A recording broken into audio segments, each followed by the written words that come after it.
Mark Rafferty, welcome to Behind the Label, episode 2, the podcast. Firstly, thank you so much for coming on today. So the podcast is about finding out about people behind the label, behind their name. So I know Mark Rafferty from Mark Rafferty Solutions, and I've known you for a few years now, and I've always just known you in the coffee industry and as a person in the coffee business. So first question today, who is Mark Rafferty, the person? Well, good day, and thanks for having us on. It's a pleasure to be here. Mark Rafferty is an ordinary guy from an ordinary working class area. I suppose work is kind of what I enjoyed doing, and I suppose I was always innovative in the sense that if I seen something that I thought was missing in some sort of industry, or even for customers, I kind of offered that, or I went and did it. Mm-hmm. And it just made me always enjoy what I do. And, it's not always about the money. It's about enjoying what you do. Brilliant. And even the nice people, being around nice people, it changes your mood and who you are. Fully agree. So it's a great outlook you have in life. So let's get back to how you got there. So, Mark, you said you grew up in a working class area? Yeah, I grew up down in Cabra. So I've been born and dragged up, as they say. Yeah. Love it. So, but look at two I had great parents and great family. I have one brother and two sisters. But look, we were a close-knit family. Cousins and extended family like that would always end up in kind of our house. It was kind of place to be. And look, times are different back then. It was easier. But we kind of had to run at a place. Mm-hmm. But we never kind of stepped over the mark. Never in kind of trouble with the law. You know what I mean? Always in trouble. Never in trouble. Trouble in the right areas. Trouble in the right areas. Yeah. The cause and solution to all my own problems. Yeah. Brilliant. So how many brothers and sisters did you have? Yeah, so I have two sisters and one brother. So one brother older, and one sister older, and then one sister younger. Okay, brilliant. Yeah. And what did you always know you wanted to get into this industry, or what was it? How did you find school? Yeah, no, I was never a big fan of school. Okay. Look, I studied. I left school at an early age. I left school when I was 16, mm-hmm. and because I wanted to work, and I seen the benefits from it. I seen, obviously, I got the smell of money, and everyone at that age kind of likes it, So that's what I did. I worked. I worked hard, and I worked my way up through the ranks. My first job was in Premier Dairies. Wow. What's that? The Premier Dairies is milk. So they were in Finglas. My father worked there. My uncles worked there. So you get in, and usually you start off as a helper on a vehicle, mm-hmm. delivering milk to the doors. Yeah. So I did that for years. That's kind of starting at 3 and 4 in the morning. So tough slog. Yeah, it was, but I mean, it keeps you fit, running around, that kind of stuff, and look, just worked my way up. Eventually got a job inside, then in the dairy itself, and kind of wanted to drive. Then I wanted to get my license. I wanted to drive. The trucks and the vans, that kind of stuff. So I went and got the license. I had my license when I was 18, and I was driving. The first test I ever did was in a truck. Was the first test I ever did. How hard was that? Well, it wasn't. Is it very different to today, or is it similar? Well, it's different today because you have to start off now in a car and then work your way up to vans. Oh, you just went straight to truck? So I just went straight to truck. Okay. Because I was constantly around or in trucks, So the first test I did was in a truck, and the way it worked now, when you pass the truck, you got everything underneath, so you get van and car and all that kind of stuff. Jesus, yeah, aim for the stars. You're getting everything below it. Lovely. Yeah, so that's kind of, and then the next one, I think the next year, I did the Arctic, so did that, and then I always wanted to drive Arctics. I love the idea, and So we want to get to the Arctic and what you find appealing about that. Yeah. Back to your early mornings. So you said you're about 16, 17, getting up at 3:30, 4 o'clock in the morning. Yeah. Do you think you had your work ethic before that, or that kind of led to you getting your work ethic seen? No, I don't know if my work ethic came that early or not. I think that was just money and having money. And look, so that was the drive, just to have money at that age. Just to have money. I have money, and in the sense that I wanted to have a car. That was my drive. I wanted to have a car. Okay. And I remember saying I'll have an Audi Quattro before I'm 21, and I did. That's great for life, because it was, you set yourself a goal early on and you achieved it, and then for literally the rest of your life you can be like, well, I did that at that age just because I set my mind to it. So anything now is just an extension of that. Yeah. So you got your Very Audi much. Quattro. I got my Audi Quattro. I was happy with that. I drove that for a few years. And then, look, I just constantly kind of wanted to better myself. I then started, then an opportunity come up in the Derrys, in Premier Derrys, to buy an Arctic and do a run, and that was delivering to the likes of the agents who deliver the houses around the country. So kind of Trim, out in Navan, out in Deleek, in Rush, Skerries. So I took on that role for about 5 years. We did that. Did you enjoy it? I did enjoy it because it's working for yourself and it's about looking after your own vehicle, which I kind of done for anybody else I drove for before anyway. Like I used to fix it myself. I used to save money that way, keep my costs down. And this was still within the company you're working for. This, I know you said it wasn't working for yourself. This was working for myself. Working for yourself. For myself, True. Yeah. So that was at 22. At 22, I bought my first 23, sorry. I bought my first Arctic. Yeah. So you were an entrepreneur from the start. I liked the idea of drive and going on and getting something better and doing something for myself, I did like the idea of that, yeah. And going back to school, because I struggled in school as well, it was just, it doesn't suit me. The way the education system is, a lot of learning things off, it just didn't suit me. Did you feel stupid in school, or how did you feel in school? You said you left at 16. Yeah, I done very, very well in one of my Christmas exams. I'm joking. Cheated off the lad beside me. Until they copped that, and then I said I better leave. No, I enjoyed school in the sense that the system wasn't exactly great then. Obviously the people I went to school with, that was good fun. There was an element of learning, which is fine, and the subjects I liked. I always liked maths. I always liked Irish. I liked history. I liked geography. But I struggled on some of them that I just couldn't get my head around, and that can be kind of the teacher as well at the time. So I remember having arguments with teachers, but going, look, nah, I'm not interested in that little 2 and the little question mark and all that. It doesn't make sense to me.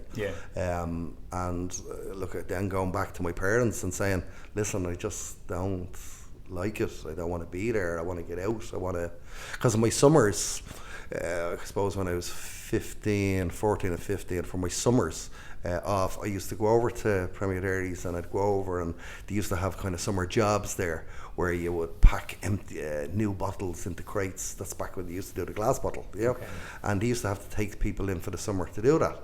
So I used to love that. And then obviously you got to know people, and obviously because my father and uncles worked there, you get to know other people, or you got an element of respect. As well, working with them. There was a good buzz in the place. It was different back then. Do you know what I mean? Like the money was, I think I remember my first paycheck was €123. Get you a lot back then, though. That's a lot of jellies. It's a lot of jellies. Yeah, absolutely. Look, and I was never a big drinker. Now I went out, obviously some of my mates would have worked as well, and they would go out to bars and nightclubs and that kind of stuff. Now I went, but I was never a big drinker. So I always went, if I buy that 4 or 5 pints, that's 4 or 5 pints less money for my car that I want to get, or whatever it might be. You know what I mean? Okay. So, but it wasn't a meanness. It was just I never took to the drink. Do you think the Quattro was just something you set your mind to, or as in, if it wasn't a Quattro, it was going to be something else? Yeah. It was going to be a car, I think. Okay, it was going to be a car. I loved the idea of driving. So that was your passion from an early age? Passion was driving, yeah. And would you still have that passion for cars now? It's funny how it changes. Yeah, I don't mind driving, and I don't drive as much now as I used to. I drove all over Europe, I drove all over the UK, drove all over Ireland. Working or for hobby? Working. Okay. So when you do it that much, there's two sides. One is it's very enjoyable, and you get to see a lot of parts of the world, or certainly where you drive around, and even challenges to make it to boats on time, or pickups or collections. I would be always, enthusiastic and willing to go the extra mile when I kind of done that kind of work for the customer, whether it was for me or the customer. Okay. Like if I didn't make it to a collection, it's not necessarily my fault. It might be the customer's fault, and they'd have to pay. So I would nearly encourage the wherever I'm collecting from, can you give this to me now? Because I'll wait for it and I'll do it. So that's what I noticed was customers kind of appreciate that. When Mark gets it, he'll make it happen. you know, that kind of way. Reliability, like you can. Yeah, it was two sides, but really, I suppose it was look at, geez, if you give it to Mark, it's only one phone call where other people are kind of checking where they are. Will he be back by Tuesday? Will it break? That kind of stuff. So I have a good record of kind of strapping something down, looking after it, making sure it got from A to B. Polite to the customers, the vehicle was always clean, that kind of stuff. So that's when it kind of opened my eyes, or the feedback that I got from people was going, you do that, can you do this for us? And that's where you started to think it was a viable business to scale. Yeah. And before that, so we'll bring it back to, you worked for, you said 5 years driving an Arctic? Driving the Arctic, yeah. And that was for, sorry, I forgot. That was for Premier Dairies. Premier Dairies. Milk, yeah. Okay, Premier Dairies. Yeah. So when you finished that 5 years, what was the next step? So, look, I had an unfortunate accident, I suppose, or happening in when I was there. With the one problem about that Arctic and work and Premier Dairies, it was 7 days a week. So you kind of had to take a day off. So taking the day off is where you leave your livelihood in the hands of somebody else.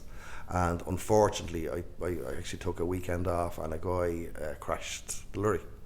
So that caused me a lot of trouble in the sense that the lorry was damaged, the trailer, a bit of a nightmare, you know. So look, I was away at the time. I was actually in Liverpool, and I got the phone call. So when I come back, so I had to hire a vehicle. I had to start redoing, you know, the trailer, get fixed up, carry on. Obviously, the people still needed their milk, and I still needed to fulfil the contract. So I carried on with that. So it just came to a stage where I went, look, will I buy a new vehicle and stay at this, or is it my time to get out of it now? Because it was kind of the 7 days a week. That was the one that was getting to me. Now, you don't mind doing 7 days a week for a certain length of time, but it just opened my eyes that if I have to rely on somebody else, well, that's when you're leaving yourself exposed a bit, you know. And how long were you doing the 7 days a week for? I was doing that for about 5 years. 7 days a week? No, I wasn't working the 7 days a week. You had somebody to come in and work for me. Okay. Yeah. And it was still your company? It was still my company. Through Premier? Yeah, so it was a subcontractor. So I owned the lorry over the trailer, and I went in and done this route for them it was the same route all the time, same customers and all that kind of stuff. And is that where you learned the basics to owning your own business? Because if you're a subcontractor, what is involved in that? Like, your own holiday days, your own taxes, all of that? Yeah, absolutely. Okay, so you learned all that at 20... At 23. 23. That's an early age to take all that on. It is, yeah. Now, look, as I said to you, I had kind of good people around me because working at the dairy and getting to know some people, I got some advice from some of the people. Even the guys in management that were looking at this, for me, someone else had it before me, and they were giving it up. And they gave a good explanation to it, you know, and they explained it well, the positives and the negatives of it. So I took them on board, and I rolled with it. But you learn to grow up very quickly when you turn around and you're standing on your own. And, big time. You know, but there was support from Premier Dairies, there was support from the management, and there was also support from the mechanics that worked there, so regarding breakdowns and that kind of stuff. Yeah. So it was a little easier than kind of being on your own per se, you know what I mean? Yeah, and I know you now as the handyman, like you love fixing kind of everything. Yeah. I don't see how you didn't start learning that at the age of 23 there, did you? Because you're delivering products essentially. You're delivering milk and stuff. So what was the next steps, and when did you start becoming very knowledgeable around? Well, or was that your passion through cars also? It was my passion through cars because I would have, like, with cars and back then and money, you'd buy a car and there's no bringing it to a garage to get it fixed. You fixed it yourself. So we used to go to scrap yards and get a windscreen and just work out how to get this windscreen in. I can't even change a light bulb. That's crazy. So that's the stuff. Yeah. And wheels and tires or brakes, you just learn to do it. And then I met some nice people along the way that kind of, you know, knowledgeable people that would know certain parts of mechanics, and they would have no problem freely telling you the stuff and helping you. So I kind of just took it on board, and some of it was self-learning, some of it was watching other people, and then someone was getting a hand from somebody to do something, you know. So so I suppose from 17 or 18 when I started driving, I was repairing my own cars. I was putting in radios, I was putting alarms into the car. Taking them out of others. Yeah, exactly. Yeah. Hot fingers. Yeah. So, but that kind of stuff. So that actually stood for me then when I had my own lorry. So it means you could fix a lot of the small problems. Brilliant. Do you know? So save a fortune. Well, look, and time. Yeah, well, if you had a bursted airline or something like that, right, which can happen on a lorry, and you have the connection to put it back together, like the call out could be €150, and then the mechanic on site, plus you're waiting around for a couple of hours for him. So at least you're able to get this going yourself, or at least get you to a garage. Yeah. So that was the whole idea of. I seen the benefit of that, and then I started servicing parts of the lorry myself, changing the oil, changing the filters. Now you wouldn't change a wheel and that kind of stuff, or change engines, that kind of stuff, but certainly any of the smaller stuff like that. And then you're bringing it to the garage for your bigger items, then your tires, your brakes, engine problems and that kind of stuff. But any of the other ones I kind of do myself. Yeah. And do you think that your desire to do all that was for interest of doing it, or the value of money that you're saving? Because I know you're a big man for value, and your customers, it's one of your best traits, which we will get to. But do you think the fact you've seen how much you were saving yourself was like, why wouldn't I do this? Or it was interest of doing the actual work? Yeah. I always look. You said something there a few minutes ago. You know me as the guy who goes around fixing everything. I do enjoy that stuff. I have to say, I'm very hands-on. Okay. I would rather be lying under a lorry there fixing an oil leak than sitting in an office having a meeting. Yeah. That's who I am. Okay. You know what I mean? So I enjoy it, and I certainly and at this stage of my life, I kind of love finding problems. I go, ooh, I need to fix this. Mm-hmm. That's what I enjoy. It's almost like an adult's puzzle. Yeah, you're exactly, walking around in that. Okay. So I do enjoy that. Love it. And the next step then, so you had this unfortunate or that accident while you're working there. Your van was or your Arctic was obviously totaled, destroyed. Yeah, it was destroyed. Yeah. So. What was the stages then after that, and what was the next? Yeah, so look, I heard an Arctic, and I used that for a few weeks, and then I had to make the decision: will I buy another one, or will I use this now to get out of this? So I made the decision to get out of it, and only because of the 7 days a week, and the fact that I just have to leave my hands or my livelihood in the hands of somebody else. Yeah. I'm not saying the guy who had the accident was all his fault. Accidents can happen, of course they can, and inevitably it'll happen. Touch wood, I never had any accidents, so I was very lucky in that sense. And a lot of people, have something, especially with the mileage you're kind of doing, you can expect to have something to happen. So I decided to say, look, I'll get out of it, and I might go take a job with somebody. So there was a couple of people I kind of got to know in the industry, and I knew what they're doing. So what industry would you classify that as? Well, transport, I suppose. Transport and logistics, yeah. Because I got used to the kind of, I'd be invaluable to a transport company. Here's a guy who knows his way around, reliable, not a drinker, willing to do the hours, whatever's involved, go beyond the call of duty, and I can kind of repair my own lorry along the way if it breaks down. Which is kind of needed. And if you're doing any kind of continental work, you need to be able to do all this stuff. I can imagine. So that definitely traits. What year was that? That would have been, not to show your age now on the podcast, 28, I suppose. I've been around 28 at this stage. Okay, so it would have been before, like, data was widely available in different countries, so you would have been using maps. I would have been using maps, yeah. Now, so I had a phone, all right.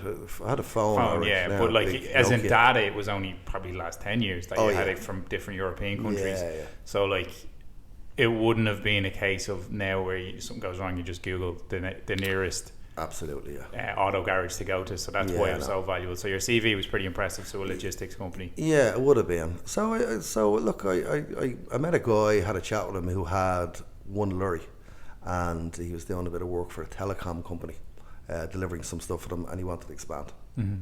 So I joined him, and I get in and done the work, and I suppose I probably do the work of two people, in the sense that you're going beyond the call of duty, mapping it out well. He's getting more out of me in a day, repairing the lorry myself. So there was a lot of headache taken off this guy for this, so which left him able to grow the business a bit. Obviously I'm on the ground, so when I'm talking to people and you're being nice to them and they say, can you deliver for us? I'll go, of course we can. So you'd feed that back to the guy, and look, and I was with that guy for about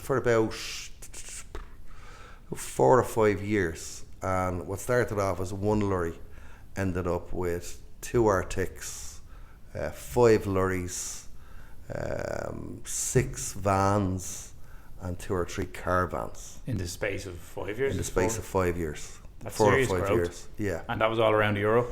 It was all Ireland. All Ireland. Majority of it was Ireland. Okay. Majority of it was Ireland, right? And sorry, I thought that was the Europe you were saying. So that's why it's more when I was saying like you'd struggle to find a garage. Oh, right, okay. Okay, so that was just Ireland. The majority of that was around Ireland and a bit into the UK. Okay. Yeah. You know, so so I ended up coming off the road and coming in and managing that, obviously, right? So I was managing that, and that was going well. Unfortunately, the guy I was working for invested in wrong things, and the company went downhill. It wasn't necessarily to do with the side of it that we were doing with the transport and warehousing. He was working well, but he invested in a few things, and he came in one day and he said, "This is we have to close the doors." You know, wow, overnight. Yeah, overnight, yeah. That was some shock. It was a shock because obviously I knew the revenue that I was bringing in. I knew we were covering costs and making money from what we were doing, but obviously outside of that, what he was doing wasn't working out for him. Look, hats off to him. He tried, and I'm not trying to put the guy down, but obviously it didn't work for him. So it left me in a kind of vulnerable position for 2 reasons. One was I had to get to know a lot of customers. 2, obviously you're going to be out of a job, and I needed money as well to survive. And this made me go, Jesus, now my time to set up my own rather than doing it for somebody else. Will I set up my own? Because at the end of the day, I grew this one for someone else. Why can't I grow it for myself? Like, so it was a blessing in disguise, really. Kind of was. Yeah. It kind of was a blessing in disguise. Yeah. A push you needed anyway, for sure. Yeah.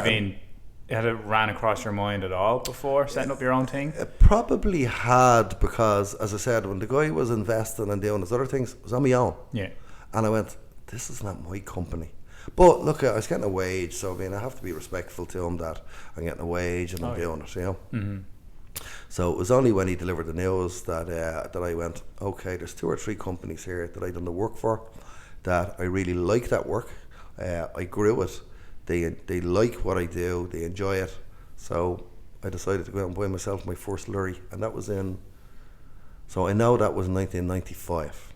Okay, so I know I might be missing a couple of years there, but so I would be getting my years wrong slightly. That's all right.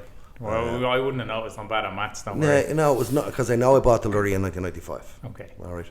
So I bought my first lorry in 1995. And 1995 then was the start of Mark Rafferty Solutions. That was the start of Mark Rafferty Transport, which was called then. You know? Yeah, so it grew from there to Mark Rafferty Solutions that it is today. Yeah, absolutely. Talk us through a few of the early years then in Mark. Yeah, so look, I suppose that's the push I got. I bought a lorry that was 10 years old. Same again, because of my knowledge and mechanics, I was able to fix it up. I was able to make it look like new. In fairness, it looked very well on the road. You know, appearance was always very important to me, you know. And some of the customers I was dealing with were high-end customers that want to see you coming in and something clean or you know. So I seen the kind of gap in the market that I seen was a big side of what I do was delicate and fragile. Was kind of one of the taglines, or one of our lines, Mark Rafferty Solutions. We specialise in fragile and delicate equipment. Like, great points. I was going to ask what the landscape of transport was like back then. So that was where the gap in the market was. But how many transport companies were there? Was it more of a common business to have back then, of just transporting stuff from around Ireland? Because obviously a lot of companies now would have their own transport, or probably just use DPD or something. Yeah. So what was the landscape like? Yeah, look, there was a lot of people in the industry. There was a lot of one-man operators, along with the bigger guys, the DHLs, Nolan's, all these couple of guys, right? And you know, you can still get a pallet from A to B for a certain price. But the gap I seen was, there was 2 gaps in the market I seen. One was the fragile equipment. Mm-hmm. So anything with kind of display cabinets, glass, that kind of stuff, right? It doesn't work on the overnight. So I ended up meeting with companies that needed this to go from A to B and without getting damaged. So that was the big side of it. So the other side of that, where I became, this was kind of direct stuff where you go point to point. Mm-hmm. So it's more expensive for a customer to pay for a vehicle to go point to point than it is to put it on the back of an Arctic and go somewhere. But if it doesn't work on the Arctic, it's not a fair comparison. So I was able to charge to bring it from Dublin to Cork, whatever this load was, or the items were, or whatever it might be. Or it might be multi-drop to a rollout into done stores or super values or centres or something with a particular product, right? But the added value that I kind of brought to this for the company, which made it worthwhile for them, was I said, well, I'll bring it, but when I get there, I'll unwrap it, I'll put it into place, I'll put the shelves on it, I'll get it signed by the proper person, I'll put it into the store where the manager knows where it is, and you don't have to get, say, the sales rep to go in or an engineer to go in afterwards. So I seen that value going, hang on a minute, you're going to pay me to drive from Dublin to Cork, then you're going to pay an engineer to drive from wherever to Cork, and then the sales rep has to go. Where I said, why don't you allow me to do it all for you? Yeah. Now it justifies you paying me that larger amount for going point to point. It's very, very interesting because I see that in your business today. Yeah. And that's a big thing of why I would have done business with you, is that pure, like, it's not even convenience, it's the trust that, like, okay, Rafferty's are on that. So I know they're going to bring it in. I know they're going to put it in the right place. I can't be there at that time. I know everything's going to be looked after. There is never a chance they're just going to walk away and leave it unfinished or in an unsafe place. Yeah. So it's crazy that stems back to your very first job in transport in general. And why was there a gap in the market for Fragile? Were people just not really bothered with it? And if they weren't bothered with it, that must mean that the price difference for Fragile wasn't that good or like worthwhile for transport companies. I suppose, look at it was a problem, but the other problem is, if you have a glass cabinet to go from Dublin to Cork, it's your choice as the customer to go, how will I get it there? If I put it on the back of that lorry, that Arctic with multi-drops, there's a 50% chance it'll make it. Yeah. So it depends on how important your client is to you. The other side of it is, in that kind of industry, it can be a bit of dog eat dog. So you mightn't have the money in it to go, listen, I only have allocated €100 to deliver this unit. So if Mark charged me €400, which I would need to go to Cork and back in a lorry or whatever it might be, you go, I'm losing money. So then the clients I had were kind of good, and they said, no, the client is too big. We get our return back over 3 or 5 years. It's more important that the client is happy, that we're not up against it. And then I suppose me coming back then and going, listen, you don't have to get an engineer there, and you don't have to get your sales rep. So when they added up the cost of that, even if it was €100 to put on an Arctic, and then the engineer was another 150, and then the time for the rep was 100. Now all of a sudden, to get that service from me was like €50 more expensive. So now they're going, now it's good value. Yeah. Okay. You know? And how long did you do that for then with Cuisine de France stuff before transitioning into coffee? Yeah, well, look, I'm still working for Cuisine de France. Yeah. Well, it's called Arista Food Solutions now. Yeah. So I've always worked with them. The other thing that changed over there was their trade shows. They've done a huge amount of trade shows there. That's nearly 30 years. It is, yeah. Wow. It's a long That's time, a yeah. good client relationship. That's brilliant. Yeah. They must trust you. They do, in fairness. But look, I've never offered them anything bad. I've never let them down. I was always honest, even if I made a mistake, you'd be honest. And I've always provided value. Like the trade shows back then, up to probably for the first 5 or 6 years, trade shows were huge. Like there was a trade show nearly every month, and each trade show would take about 5 days. So I used to go pick up all the products for them. The equipment for them, and that might be taken from their manufacturers who was manufacturing the bread stands, someone who was manufacturing the stainless steel for them. They might hire counters that would be for the day. So I'd collect all of this product. I would then liaise with whoever was in charge for the trade show, whichever rep was in charge. So you take take that headache out as well? Yeah. Okay. And then I would get in contact with the engineer that would have to turn up to connect it all, right? So I'd liaise with all of them. I would turn up at the time that they need to turn up, and this might be in a hotel it's set up. So I'm collecting it on day 1. I'm driving down on day 2. we're going down into the hotel, meeting the engineer, bringing the equipment in, displaying it as they want in the room. The sales reps then would turn up and dress all the stands. Any problem with the equipment, then the engineer was there. Any problem with any equipment, we started bringing spares with us that we go and look, I'll bring a spare stand in case they need it, in case a shelf broke or anything happens along the way. So we started bringing sort of a bit of stuff for us that was just in case, because you're a bit too far away. Yeah. And the problem with the likes of the shows, they run for 1 or 2 days. So there was no margin for error in this. So we'd set that up. The show would run then for 1 or 2 days. So I used to stay down then as well, maybe when the shows were on. And you would go in and out each day to make sure the equipment was okay. It might be cleaning it, it might be replacing the trays, it might be even just helping them out. And then on the last day, then when the show was over, we would break the stand down, load it back up in the vehicle, and I'd return back then to Dublin and return all the equipment back to all the suppliers. And how do you how do you charge them for that? What's the pricing plan? Yeah, on the pricing on that, the best one, only way to do it was do it per day. Okay. So we would charge for a day. It's going to take us 5 days to do this, but same again. The likes of Arista, Cuisine de France, seeing the value in this of the reliability, the safety. They know they've only one chance. They're paying for a hotel, they're paying for the reps, they're paying for the people to turn up. They have this opportunity. The last thing they need is something broken or not working. So the fact that they had us there, they always showed appreciation to me. Yeah, big time. For having this. And appreciated that it always went well, or that if we came across a problem, we'd come up with a solution for it. Yeah, and I can only imagine how valuable it was to them, because they obviously don't have anyone in the company that would specialise in this area. So to be able to have a third party company with such a good relationship over them years that you're relying on, obviously offering them value. So what is the journey for a coffee technician to get into coffee?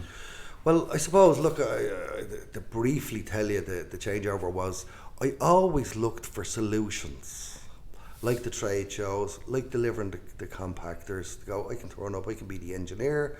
I learned a bit about stuff. I started going, I can do that part of it. I was always technically minded. I always loved understanding things. So from that point of view, and I always loved finding a solution, and obviously bettering my own life, but I'd be adding value to the customers that I do the work for. So this is what I was saying about like Cuisine de France. They were storing some stuff, outsourcing this in different places, and I had to go around and collect it from different places. And even the manufacturers then, they were buying some of the stuff in 1s or 2s, so you had to constantly go there to collect it. And I said, listen, what about if we get a warehouse? If I get a warehouse, we store all your equipment there. It's kept in one place. It's protected. I can collect from the manufacturer, so you can buy in maybe 10s or 20s. So you're buying them cheaper. And you're also having the equipment in your warehouse, in the warehouse. And the customers were harder back then, going, you can have my work if you have me an oven or a bread stand by tomorrow morning. Oh, really? It was that bad? Yeah. So especially some of the bigger players, So that was the kind of challenges for Cuisine de France. They'll go, but this other supplier can get me a stand tomorrow. Can you? Oh. A bit of that. A bit of, and it was only hard sale. So this allowed them to go, Mark, I need a stand to go to Kerry for tomorrow for 9 o'clock, and we were able to do it. Okay. It didn't cost them. It actually didn't cost them more money. When you work it out, they were paying the storage somewhere else, and now they were giving it to me. They were buying some of the products a lot cheaper, and they were storing it in the same place. So it wasn't any extra to store the stuff. And then it was on hand for me to grab it and run straight. Me or one of the guys I hired to run straight to a site should it be needed. And this is the warehouse that you just moved from a couple of years ago? No, this is the first warehouse I got was down in Harold's Cross. Okay. It was small, it was 2,000 square foot, and with all the stuff that we had to put in, it was packed to the roof, so, but look, it's kind of your first one, you're starting off, you don't know how it's going to go, so the first one was down Harold's Cross, and I was down there for 3 years in Harold's Cross. And was Harold's Cross still Mark Rafferty's transport? Still under Mark Rafferty Transport. Okay. Yeah, still under Mark Rafferty Transport. So you're there for 3 years. There for 3 years. Mainly dealing with Arista. Mainly dealing with Arista. I still had transport for other companies as well, like Vancove, the mining company of Ireland. We done some transport for. So I took on some guys. I bought another van. Obviously, with the warehouse, I had to buy a forklift. How much are forklifts? What? How much are forklifts? They're crazy expensive, aren't Yeah, well, I mean, because this one was so small, the forklift I bought for there was something like €3,000.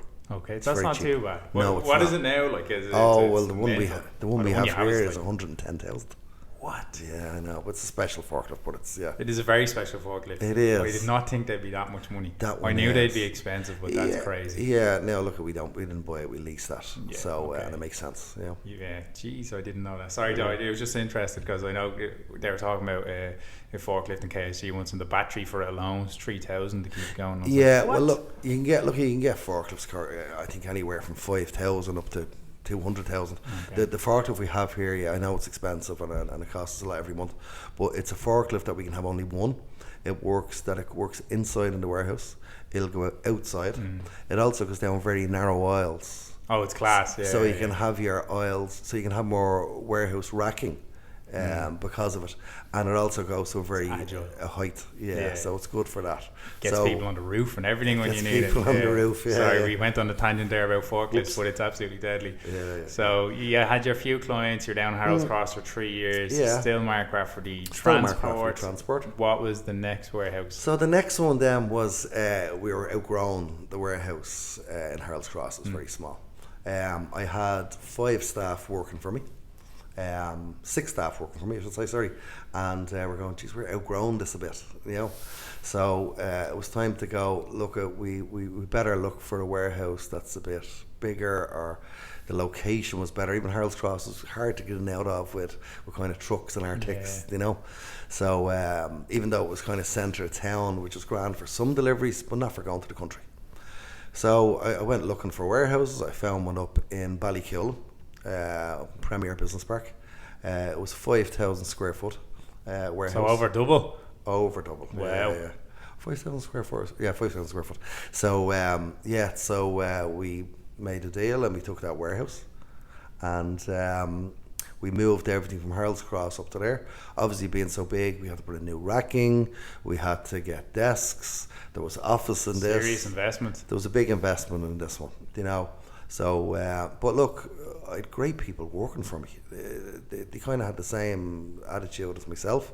They were good to customers. We never lost customers. This was brilliant, you know. It's such a good sign. It is. Like, you know you're doing something right if you're not losing customers. Yeah. And how is that one of the most important things to you, just how happy the customer is and retaining? It is, yeah. I think if you're looking after a customer, or you're being honest with them, or the communication, it's good. Nail on the head. Communication. Honesty is, even as you said earlier, if you mess up, just admit it. Yeah. If people don't respect that, that's not the people you want to work with anyway. No. I'd much prefer if someone comes to me and says, look, Darren, I'm after messing up. All right, Grant, let's try and fix it together if we can't, no problem. Yeah.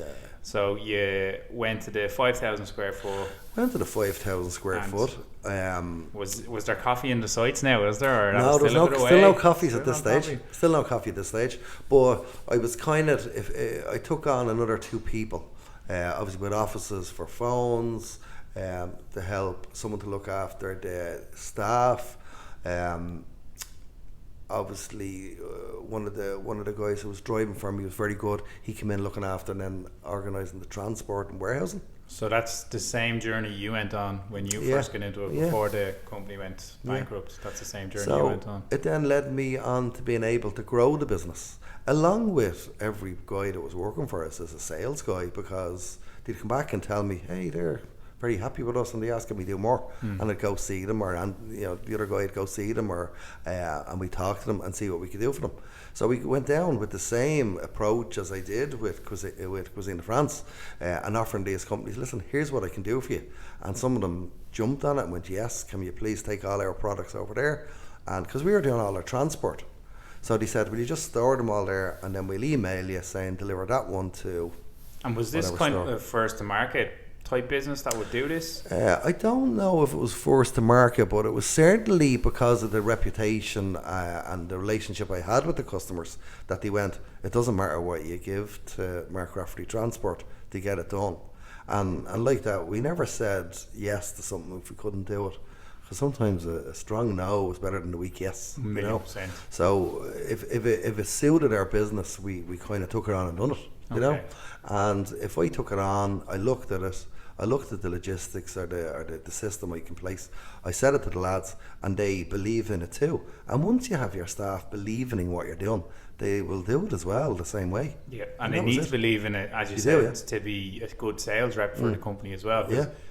As I know, Mark Rafferty's are brilliant. No matter what engineer comes out, they're an advocate for the business, and like it's an extension on Mark Rafferty. It's obviously from the top down, but it's so important, and obviously that's what got you so much business back in the day too. Yeah. So how long were you in Harold's Cross for? So we were in Harold's Cross for about 3 years. Then we went up to Premier Business Park. That was so what happened then was within 3 years. Premier Business Park. So within 3 years we started outgrowing the 5,000 square foot. Wow. So we went, wow, what are we going to do here? So there was a unit behind us that was available, which was another 5,000 square feet. So I went to the management company and I says, can I take that building as well? So I took that building. Serious growth. Yeah, so that was doubled. So we took that building and what we did was we knocked the wall down between the two buildings. So it meant we could use the same forklift to operate from both. We used the one side for kind of longer term storage, and we used the other side then for shorter term storage. You know, but it was also around that time that the coffee started to come into it. Coffee made an appearance. Coffee made an appearance. What was the first appearance? So the first appearance was because I was working, as I said, for Cuisine de France. Cuisine de France had a coffee offering in their business called Tim Hortons. I actually remember Tim Hortons. Yeah. So they had Tim Hortons in it, and they were using Shearer machines, and it was a specific machine that they had from Shearer. It was a machine called an E6MU. I'll never forget the name of it. Big ugly machine, but look, hey, they were all big and ugly back then. What year was this? This would have been in 2013.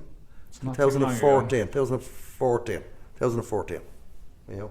That's really not that long considering now how focused your business is on coffee. Yeah.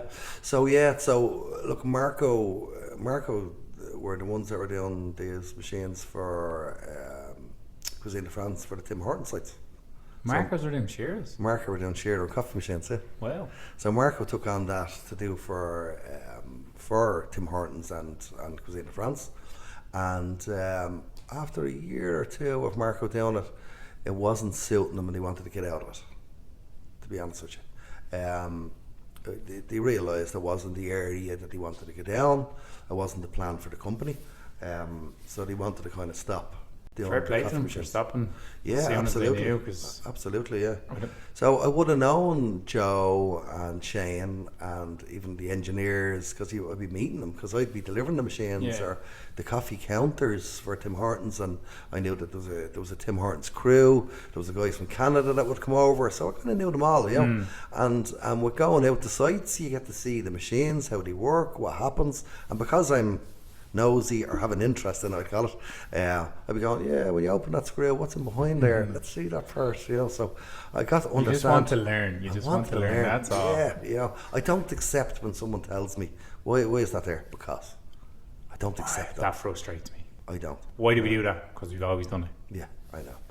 So I got to understand the machines. Got talking to Shane and Joe, and Shane and Joe had said to me, and even there was a guy working in Cuisine at the time, Jeff Kiernan, and he said, geez, would you not be interested, Mark, in that? You have such a great team over there, and you just put your hands to it, you just kind of make work.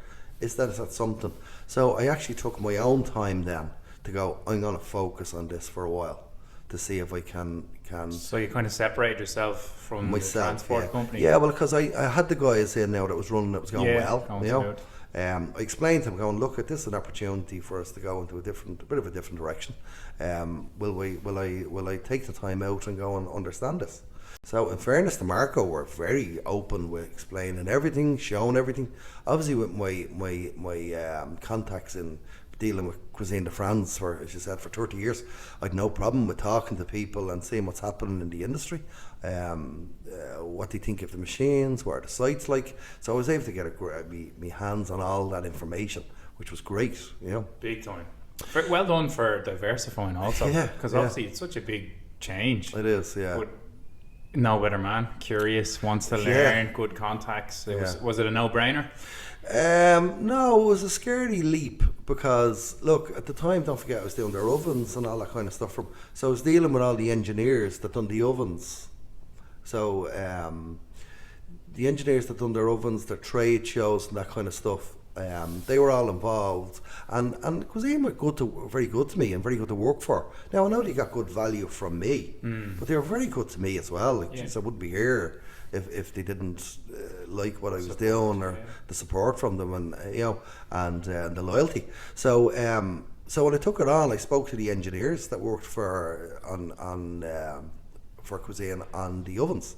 I said, would you have an interest in working on the coffee machines as well?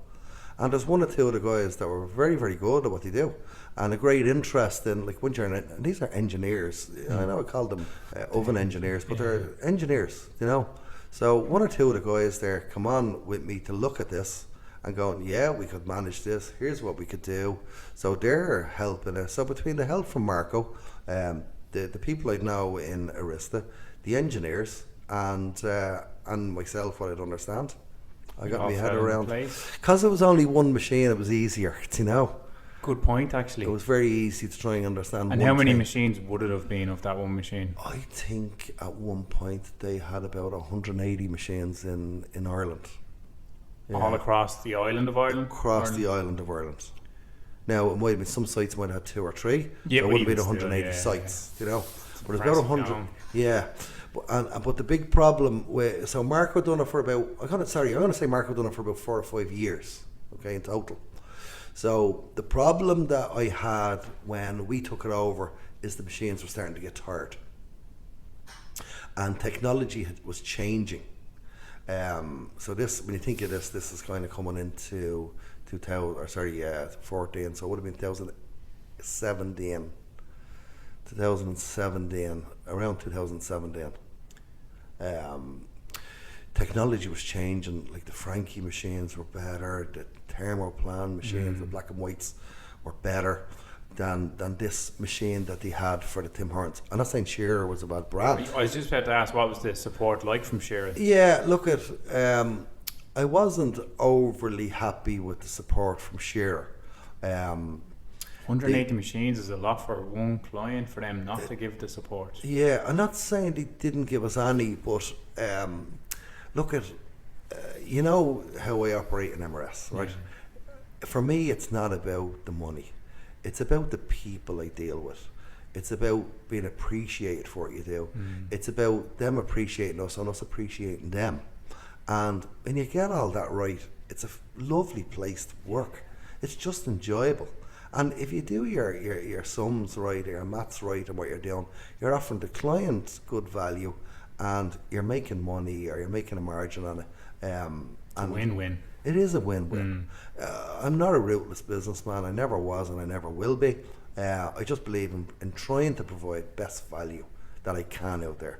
I understand, you know, we'll get to the other part in a minute, because obviously I had ups and downs like anyone would in business, you know.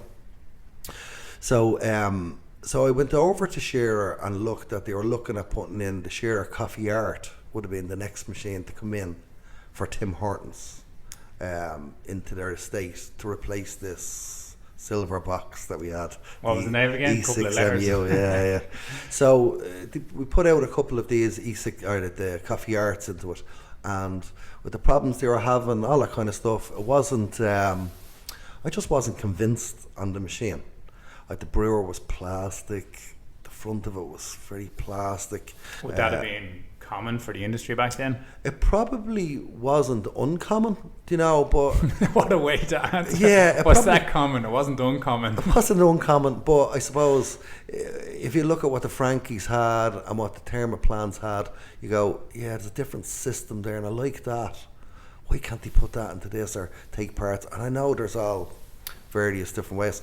And then I got introduced to a guy, and he told me about the Rex Royal machines. He said he worked with them, he found the company good, and so on and so forth. It's an unusual story because we're still Mark Rafferty Transport. I hadn't changed the name yet, which didn't make sense. So I remember contacting Jose Tunyon from Rex Royal, who's still my friend to today, a lovely guy. And I said, listen, we're looking for some machines. I've been recommended to talk to you that your brand is very good. And within, I remember him telling me, he said, got a transport company looking to buy a coffee machine for us. So then I flew over to Switzerland and I had a look at the machines and I met him. And I came back and I spoke to the guys that I told you I would lean towards or look for opinions from. I'd be a good man at asking opinions or getting everyone's opinion and making a decision in the end. And then I flew back out again about 2 weeks later to ask them some more questions and look at some more things and pull the machine apart. And I remember Jose saying to me at the time, it was only when you arrived out here the second time that we went, this guy is serious, we need to talk to him. Because you came twice, or just the questions you were asking? Yeah, because I came twice and the questions and what I had said to him. Because look, we all get the same question, right? Yeah. I have it here to this day. People coming in, do you know who I am? I'm looking for 250 machines. Okay, no problem. And then they go, but can I just get one for now? Yeah. So and how much is that? Exactly, yeah. Can you do me a deal on the one? Yeah. So I'm sure that's how I sounded to Jose at the time. So when he seen this, he actually came over to visit us in Premier Business Park, yeah. And they sent the machine over. We looked at it, we pulled it apart.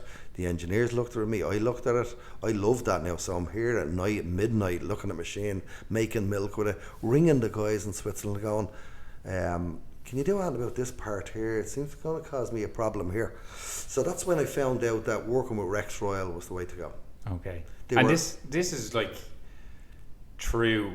You used to work in transport, and now you're all of a sudden in coffee, making a decision on what machine company Aritza should use or Cuisine France should use. Big decision. Yeah, because Arista or these people believed me when I told them something. So because you did your due diligence. Yeah, I wouldn't come to someone and go, I'm not finding this, let's put it in. But do you get like how crazy that must seem? Even from them, they're like, Mark's after telling us now we're actually using the wrong machine, there's better support, and they trusted you to go with it. They did, yeah. Because brilliant. Because I tell you what, there was a couple of reasons. One was what the Rex, it was an S300 I got, and what it did was far superior to what the Shearer was doing at the time, right?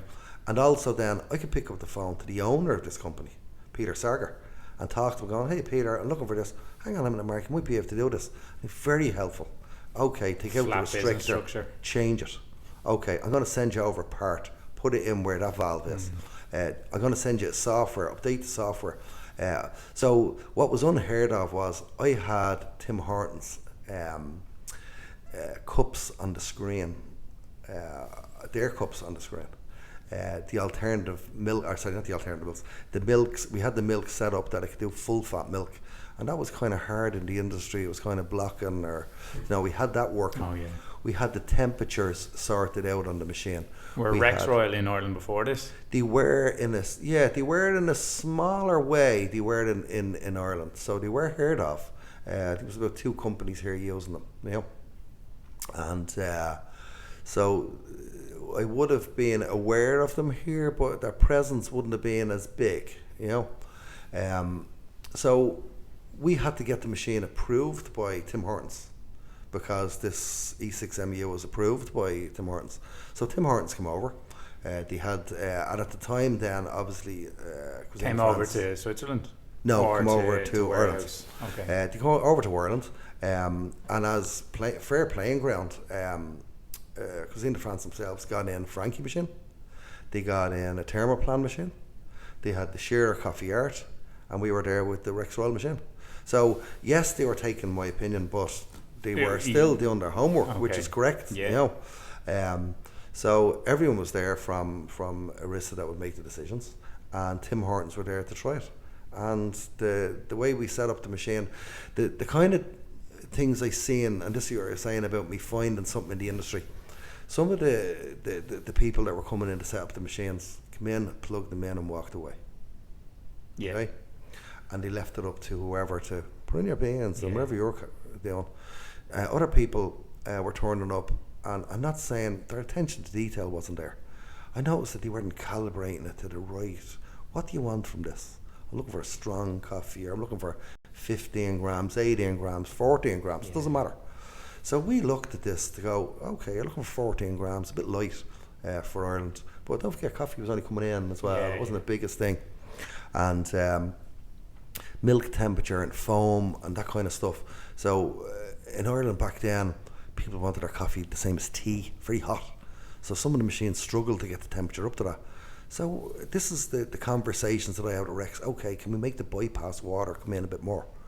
And you're putting in 90-degree water now into the drink. That, along with 65-degree milk, now it felt like tea to them, to the people that wanted. So when we set up these drinks, and at the time it was just coffees. We set up the drinks, and Tim Hortons himself went, "Wow, that's superior. What's coming out of that machine compared to the others?" Some of them, the likes of the Thermoplan or the Frankies or the Shearer machines. I'm not saying they couldn't do it, but they didn't do it on the day, and we proved that the machine can do it. We were willing to police that and do it right. We were willing to train the staff how to look after this to get the consistency, and that's where it won over the guys to go, this is what we want. And do you think if the Rex Royal didn't win on that day, your coffee journey would have been the same as it is? I was starting to enjoy it. I could see where it was coming up. I was getting some inquiries. I got to kick around some types of machines. I started looking at traditional machines and that kind. Like a lot of people start off with traditional machines and then go into automatics, and that's the easier way. So we went automatics into traditional. So it's kind of done it the hard way. But look, makes us part of the journey as well. Yeah. So you think you would have been into coffee regardless? You were starting to enjoy the process. Yeah, and I was. How long was that process of chatting to Rex Royal before you started to getting that day where you test all the machines against each other?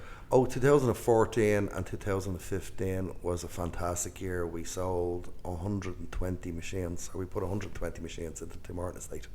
Brilliant. So that was over 2 years when you first started talking to Rex, and then they went with your machines. Yeah, so it was approved by Tim Hortons, and then they knew the estate was getting old. They were starting to spend money on the machines, and they'd say to us, like, will you fix this machine? We were going, listen, I can, but it's 6 or 7 years old now at this stage. A new one. And I'll go down and repair it all day long. We're just paying me money, I'm paying for the parts. Whereas if we get something now, it'll be a year's warranty. Here's the service kits. Here's the 5-year plan with the Rex. It looks like it'll be cheaper over a 5-year period. So I went back to them with that information so they could make a decision. And they made a decision then to go, no, we'll change it out. And it worked well. We done a good job. Our response was good. And we said we would do anything, either cuisine or Tim Hortons came to us to ask, could we do, we were able to make happen. Brilliant. Which was great. And that's because of, obviously, because of us, but also because of Rex. Yeah. Because that I could go and talk to them and go, listen, if I can get this into Ireland, this would be a no-brainer. So, in fairness to Peter, Peter's an engineer. I was just about to ask, that's what's his second name? Sarger, Peter Sarger. So, elegantly earlier. Yeah. And his background as engineer, how long has he been? Because that's one of the questions I have is, how do you become a coffee engineer? What's your background? What are the lads out there? I know Andre loves cars, obviously the same background as you, but what's the journey of a coffee engineer? There isn't particularly a coffee engineer. Well, you know what, there might be starting to become them because the industry has changed. You know? But back then, or up to recently, there isn't one. So, look, I've always employed people here.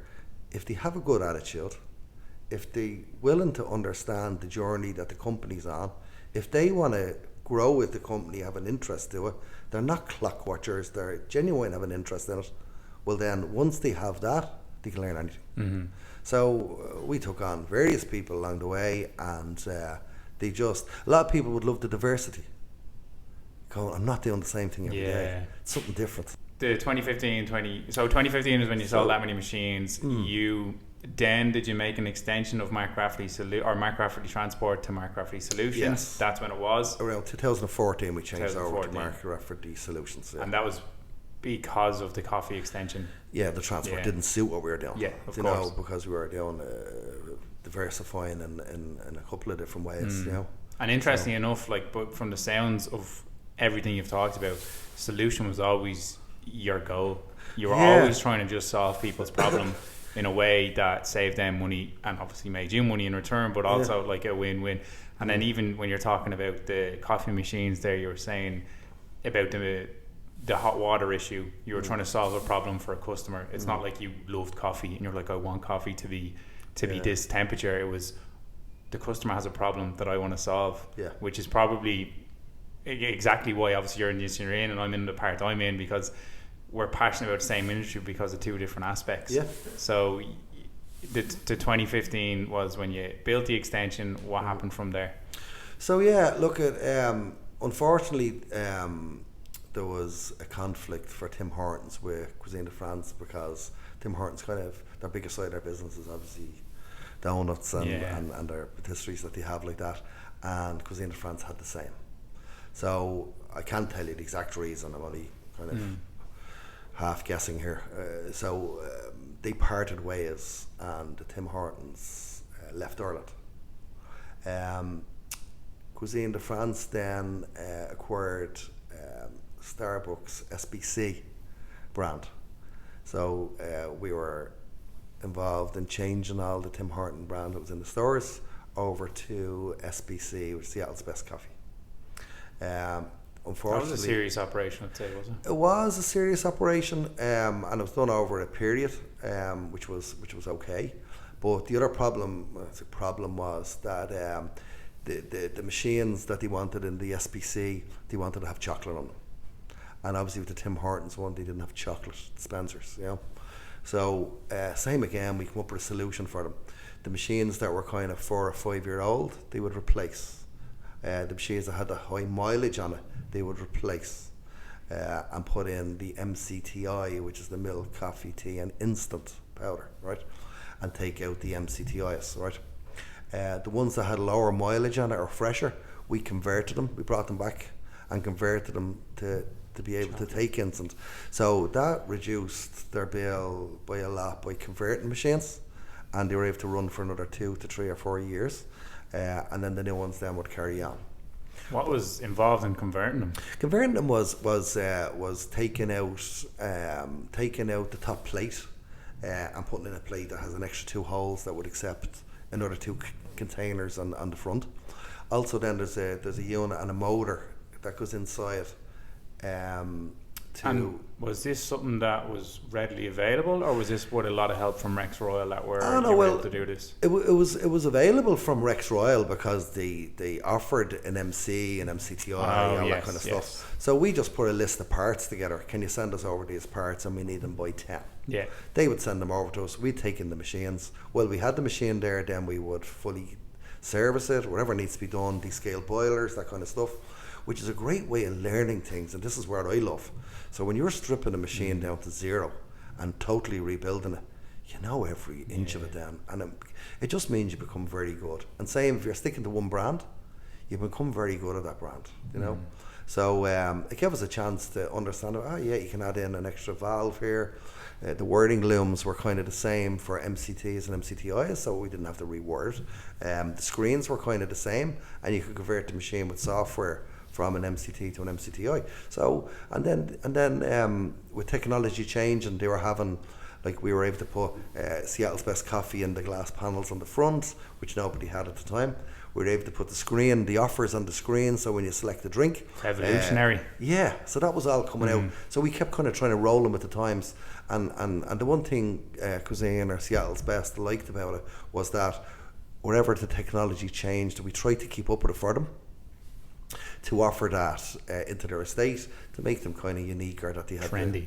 They had the latest technology. Yeah. And while this was happening, did you get into any other parts of the coffee business? So espresso machines. When were those partnerships happening? Or yeah, I suppose. Look, we started obviously we're involved with Marco, so we're doing all the boilers for Marco, and these are going into the estates, so we get to understand them. We're dealing with the lads then over the years, which I still do. They're great guys, Marco. I love dealing with them, and they're very knowledgeable, and they're no problem with sharing the knowledge, which is great. For me, the big thing is protecting the name, which is our name, or any brand that we put under our wing.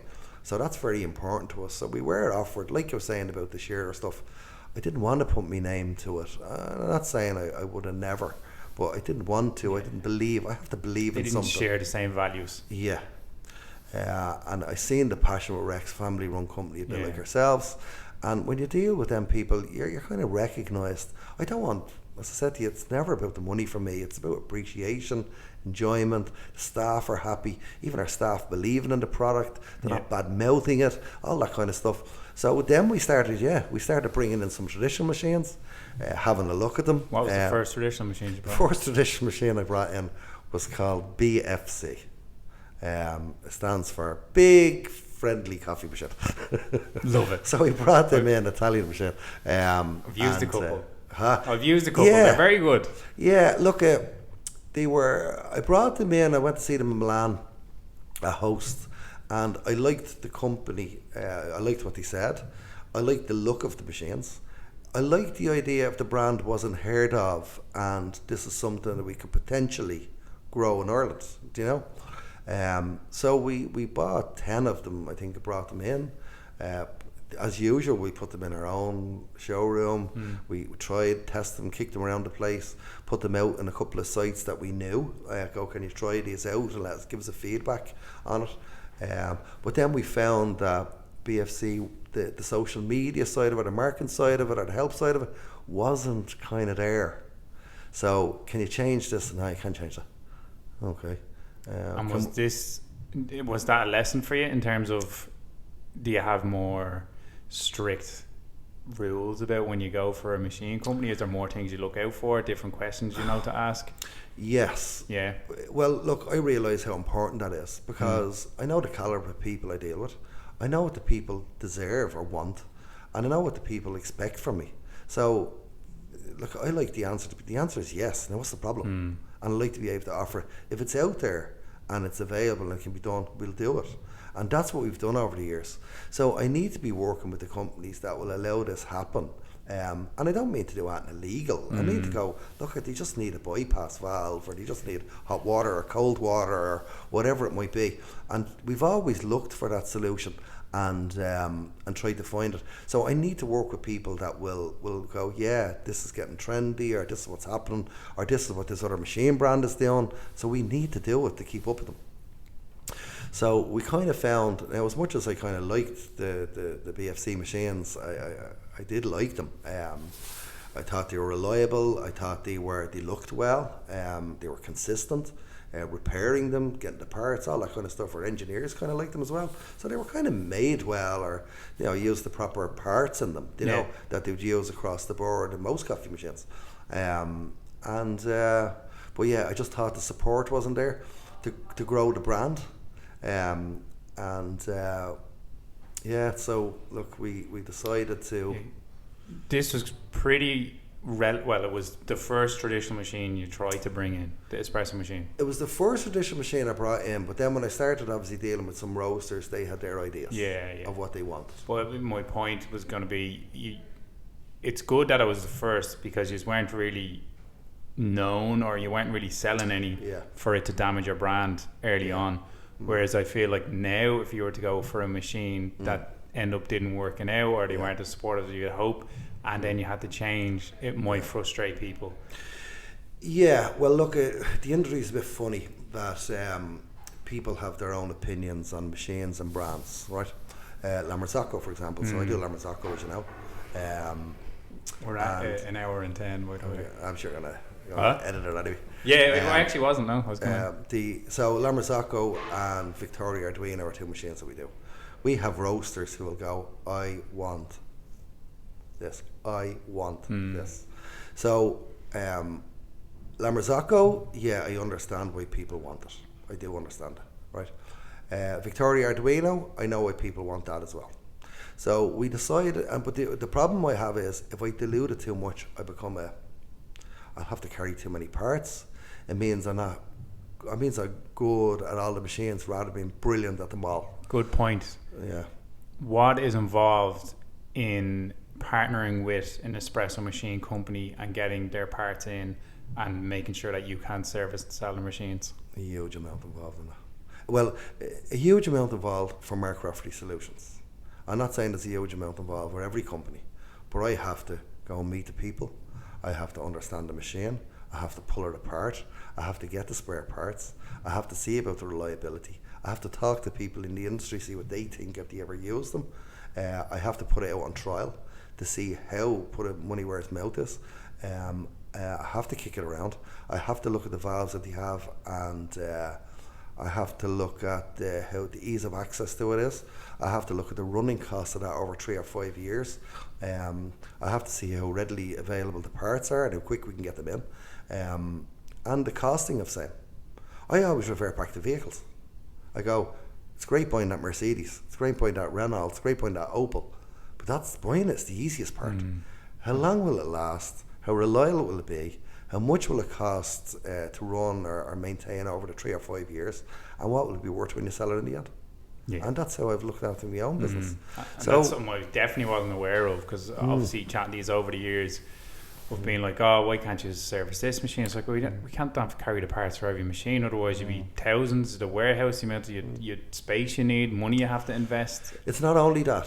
Whatever back up as well. It's not only that. It's more that you arrive out and you just don't look like you're competent if you're on a machine that you weren't on before. And you go, yeah, I understand there's a map here.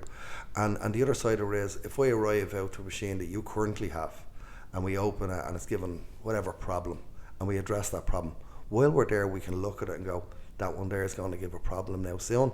While I'm here, it's €10 for the part. I'm going to change it. I'm going to make that decision on your €10 for you. I'm going to change it because I'm going to save you a call out the next time. Whereas if I turn up to a machine that I don't know the brand, I don't know the part that I should change as well. Yeah. So that's you're not getting that value that that I want to offer. Yeah. Okay. Because if you come and challenge me on any invoice that we do for you, I know I can hold my head up and go, look, here's what we can do. But as you know yourself, Darren, I've spoke to you over the years. Here's how we can save you money. What can he do? What can they do? Do you think the industry is becoming more knowledgeable about maintaining machines? Because I remember like 5 years ago, even a lot of places now you'd see with no water filter even. Yeah. And like that's detrimental to a machine. It is, like, do you think it's getting better out there, or? I think it is getting better.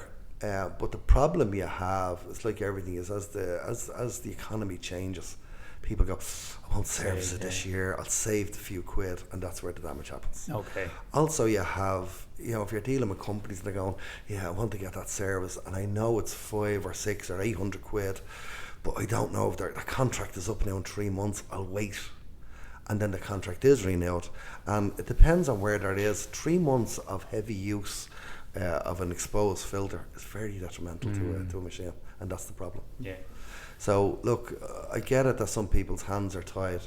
I'd rather people came to me and said, what can I do here? Yeah. So like I'll say, look, throw on the filter and keep the water good. And what we'll do is, if you get the contract, we leave it there for the new machine, so you'll get another 7 or 9 months out of it. And if you don't get it, we'll put it into one of your other sites. So at least it's not a waste of money for you. So that's what solution. And that's what I try to do with people to stop them losing it. Because even the machine comes back, then we're going, now we have to descale it. Now it's a little bit expensive, you know. So then back to BFC. Yeah. Then you said they didn't offer the support you would have hoped in terms of certain things. Yeah. So what was the next step? Who did you go to? So look, talking to the roasters, talking to people that were dealing with in the industry, because we were getting known.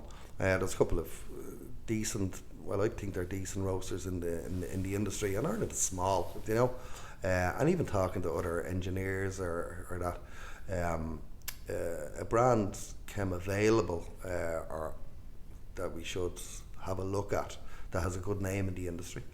And so we were introduced to Nova Simonelli. We met the guys, we went over, travelled to Italy, we met them. We looked up a bit of stuff about their machines, who had them, how they were operated here. Was this 2018? This was 2020.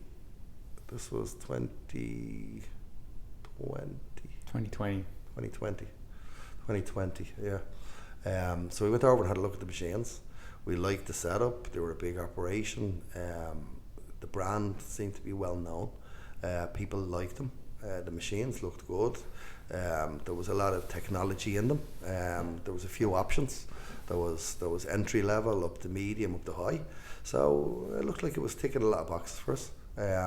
We spoke to Giovanni and Marco, one of the head engineers there, nice guys, and they got to tell us a lot about the machines. Obviously, the first thing I did was I took out a screwdriver, I took off a panel, your machine is broken. Your machine is broken. So we took off some parts, had a look at them, had a look at the brands that was inside, got Marco to explain, and even Marco told me, okay, you're asking me some difficult questions. So it was great. But he answered them, I liked them. And then we started doing the brand, we ordered them in. Brilliant. We got our engineers together to look at it. In fairness to Nova Simonelli, Marco come over, gave the lads some pointers, some tips on the machines, the stuff that we'd like to know.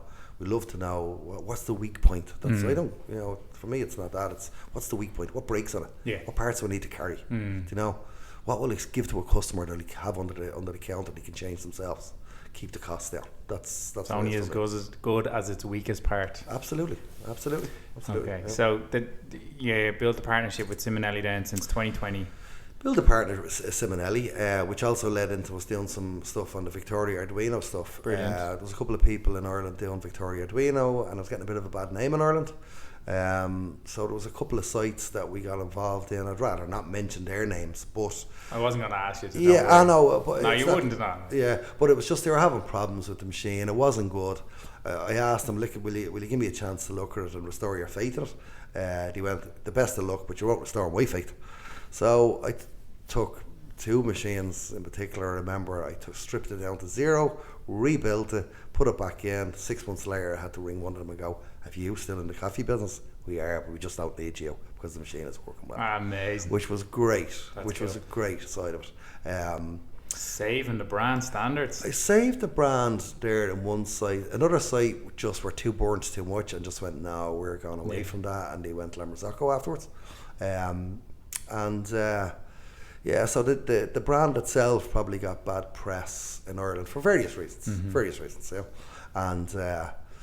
Look, we have some VA stuff in stock, and we get it for customers when they want them. We can service them, we can promise to be looked after, and they're good machine.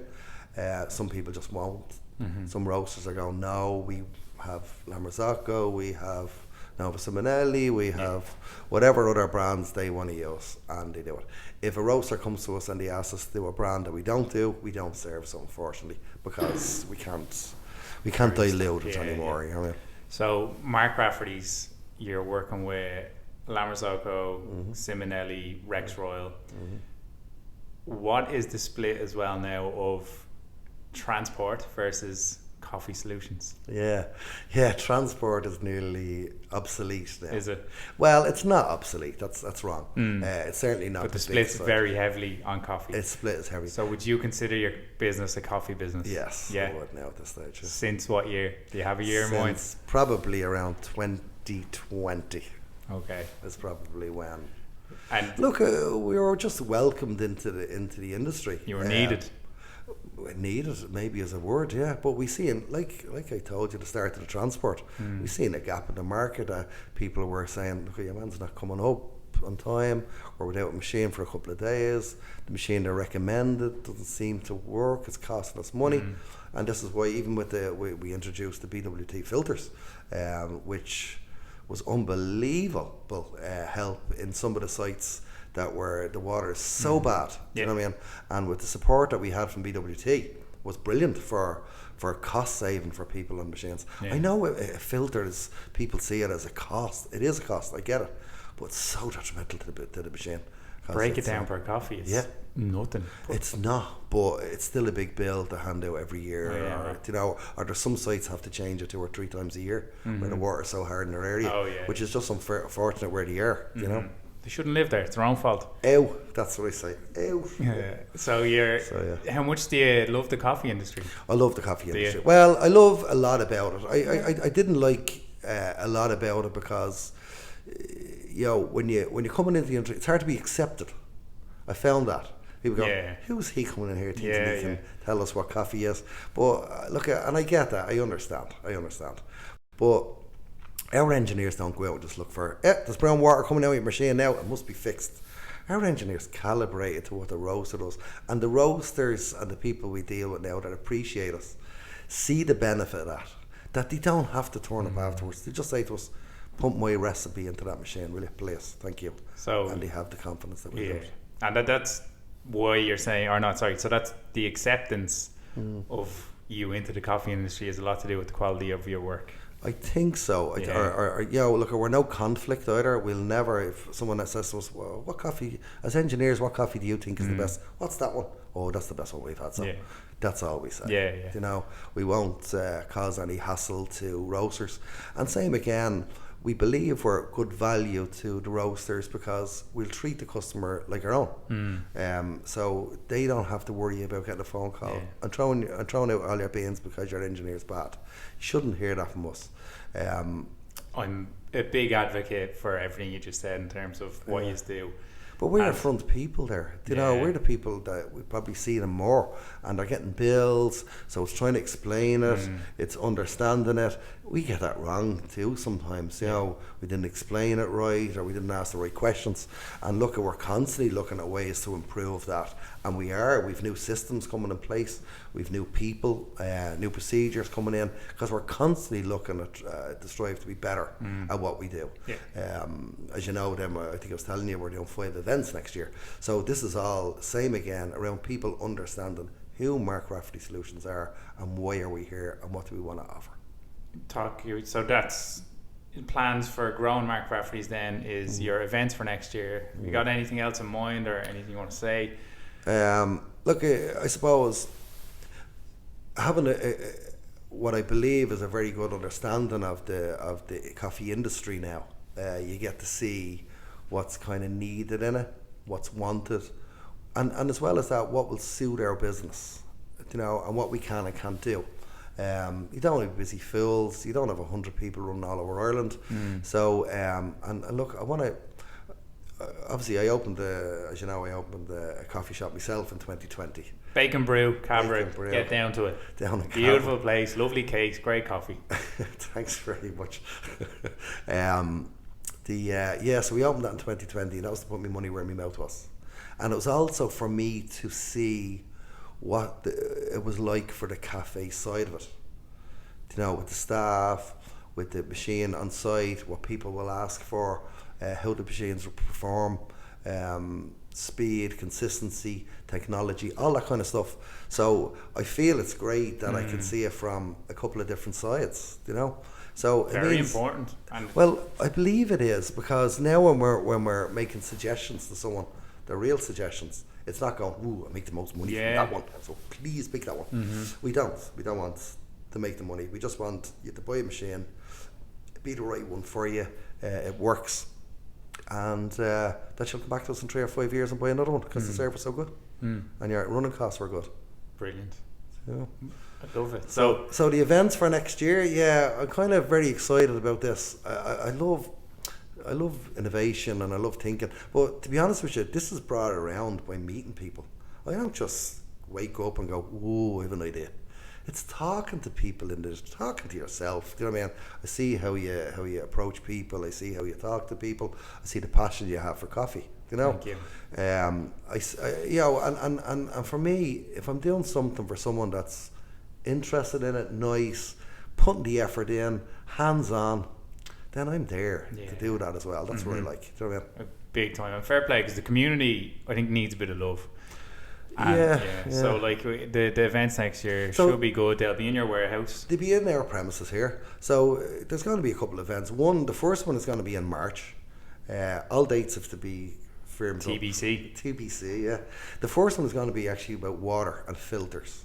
So it's teaching people the effect that water will have on their coffee, on their machine, the consistency, reliability, and the flavours that comes into the coffee.